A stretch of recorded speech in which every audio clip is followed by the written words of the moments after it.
In Asheville, the River Arts District found itself in the French Broad River. It affected both individual artists and bigger businesses too. Our Dan Bickford talked to one business that is rebuilding and rethinking in a way to move forward.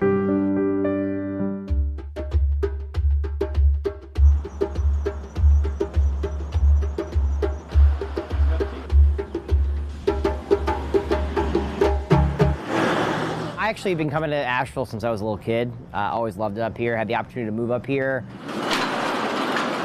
Adam Charnak is a co-founder of Hi-Wire Brewing, which opened on Asheville's South Slope in 2013. Since then, they've opened other tap rooms in Asheville and from the North Carolina coast up to the Ohio River. The main office and distribution center in the River Arts District and the main brewery facility in Biltmore Village saw flooding due to Helene.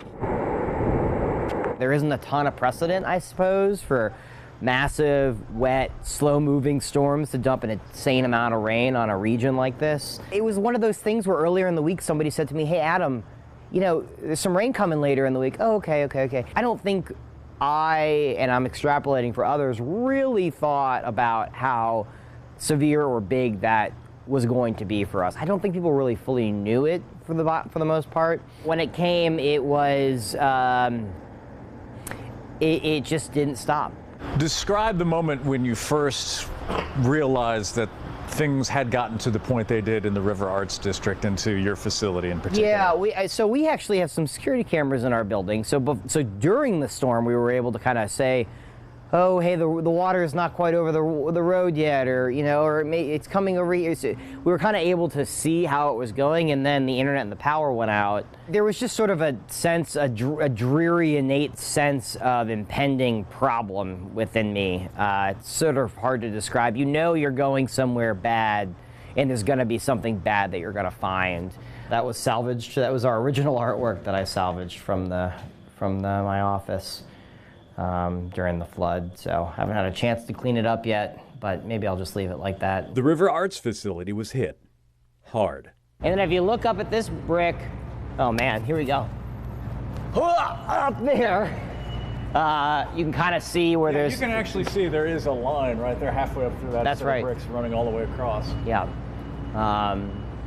Yeah, so that gives you a sense. You know, I'm 5.5 feet, and so, you know, it was about 7+ feet in this area. Then the water receded. A distribution facility damaged, its contents ruined. The mud was up mid-leg. There's just mud everywhere. Cans inside were strewn about. We lost about 1.4 million empty cans, a couple 100,000 filled cans and cases, kegs all filled. The tap room completely destroyed. All of the glassware and everything, all that stuff just completely demolished. And the offices, all your personal mementos are washed away. And that was day one. That stench, only that we could get faint hints of, really only grew from there and got really, really obnoxious over the next few days. More important than the physical damage, making sure everyone was okay. No cell phone, roads out, no internet. So getting a hold of all of our employees was a real big challenge, but we made sure we touched base with every single employee, make sure they were okay. Thankfully, everybody was safe. The next step, trying to keep the business running as best they could and keep people employed.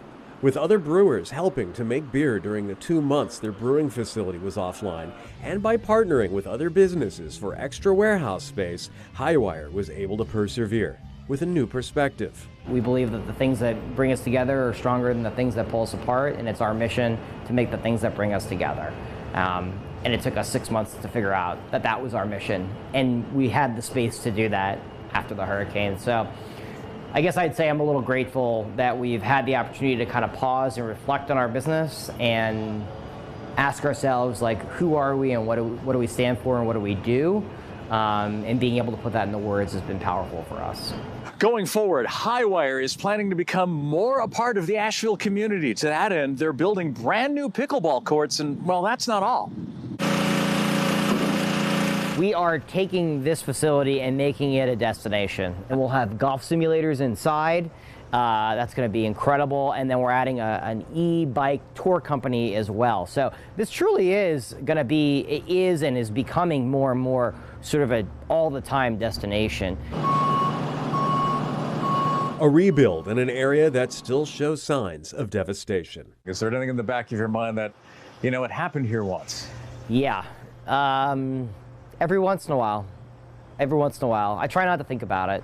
There are a lot of artists who are misplaced, and so to the extent that we can be the heart of the RAD, the River Arts District here, with all the things that we've got going on here, and be sort of a beacon for its resurgence, or a big part of its resurgence, I take comfort in that. I look at the river every day. It's right here. It reminds you every day that it's right there.